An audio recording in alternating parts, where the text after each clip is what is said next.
नमस्कार। आज मैं कन्यादान का गीत गा रही हूँ। आव आव प्यारी बेटी आव हो अंगनावा, आव आव प्यारी बेटी आव हो अंगनावा। आई के बैठो ना चौकावा, आजू हो बेटी गमना के दिनावा।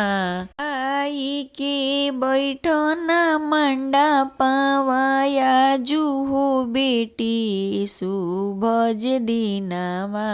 एकरा रोवले बेटी गंगा बोही गईली, के करा रोवले बेटी गंगा बोही गईली। के कर रोवले बेटी फाटेला हो छतिया, आजू हो बेटी गमना के दिनावा।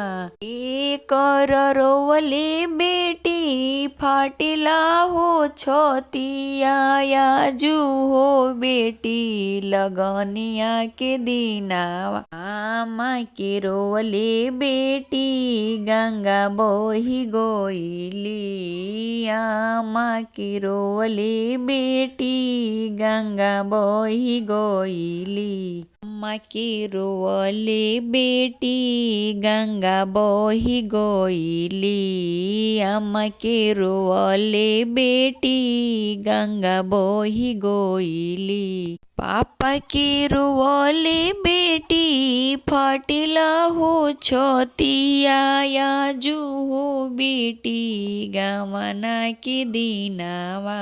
के कर कोखिया बेटी लिहलु जनमावा, के कर कोखिया बेटी लिहलु जनमावा।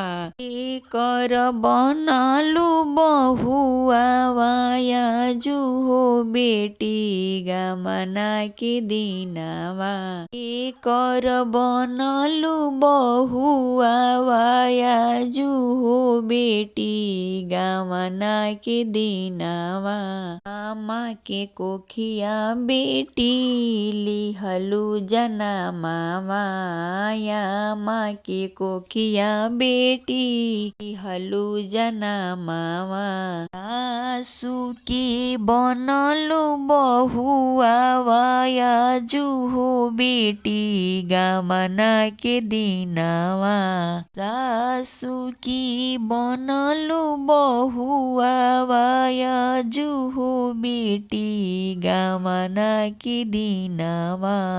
आव प्यारी बेटी आव हो अंगनावा, आव प्यारी बेटी आव हो अंगनावा।